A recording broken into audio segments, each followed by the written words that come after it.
India express आपको दिखाए सच का आईना।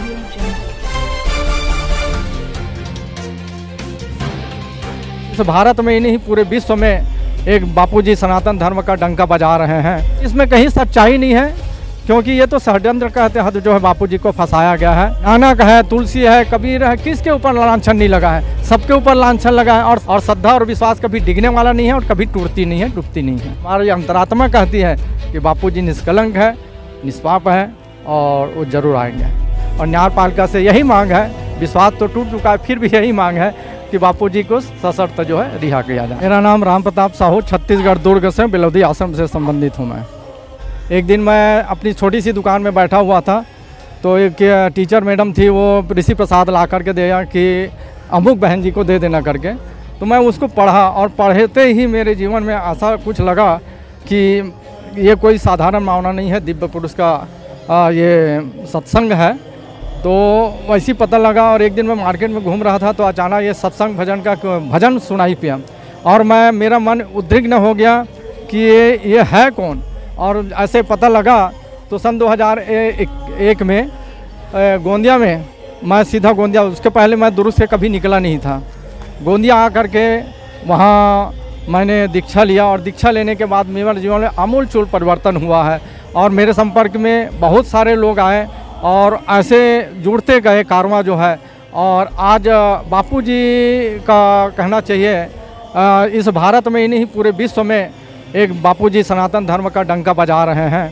और ऐसा परिवर्तन जो भी इसके संपर्क में आते हैं बापूजी के, तो उनका जीवन ही परिवर्तन हो जाता है। बापूजी में जो आरोप लगे उसमें कितनी सच्चाई है?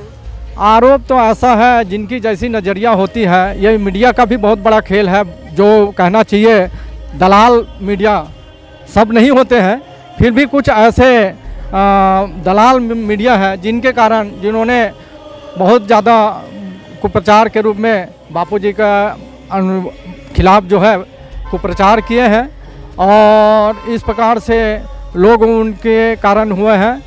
लेकिन इसमें कहीं सच्चाई नहीं है, क्योंकि ये तो षड्यंत्र का तहत जो है बापूजी को फंसाया गया है। जिसमें उस समय की सोनिया की जो सरकार थी, बापूजी उनके खिलाफ सच बात बोले थे, तब जो है ये कांग्रेस की सरकार जो है बापूजी को ऐसे आरोप में फंसा करके और जेल किए हैं। लेकिन इसमें कहीं सच्चाई नहीं है। बापूजी तो हमारे निष्कलंक हैं और निष्कलंक ही बापूजी बाहर आएंगे।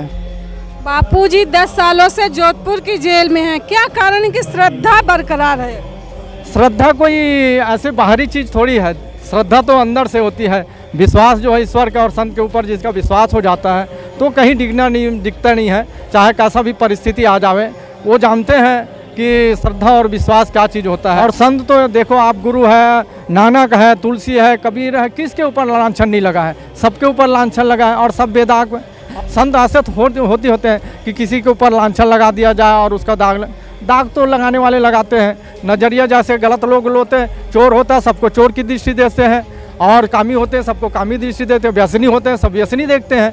तो ऐसा नहीं है, जिनकी नज़रिया जैसी होती है वो लोग वैसा देखते हैं। संत को भी ये धूर्त लोग जो है पापी पाखंडी के रूप में देख लेते हैं। तो ये नज़रिए की बात होती है। और श्रद्धा और विश्वास कभी डिगने वाला नहीं है और कभी टूटती नहीं है, डूबती नहीं है।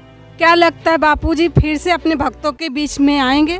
जरूर आएंगे, 101% आएंगे, इसमें कोई शक की बात है ही नहीं है। बापूजी जरूर आएंगे और ससम्मान जो है बापूजी बाहर आएंगे, हमारी दृढ़ विश्वास है। हमारी अंतरात्मा कहती है कि बापूजी निष्कलंक है, निष्पाप है और वो जरूर आएंगे। सरकार एवं न्यायपालिका से क्या मांग करोगे? सरकार और न्यायपालिका से यही मांग है कि बहुत समय हो गया, 10 साल का समय एक ऐसे संत के लिए।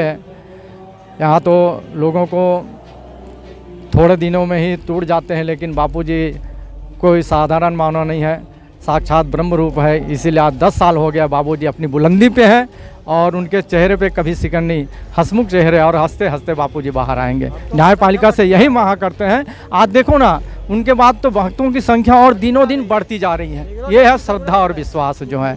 तो बापूजी जरूर बाहर आएंगे और न्यायपालिका से यही मांग है, विश्वास तो टूट चुका है, फिर भी यही मांग है कि बापूजी को सशर्त जो है रिहा किया जाए। इंडिया एक्सप्रेस आपको दिखाए सच क्राइम।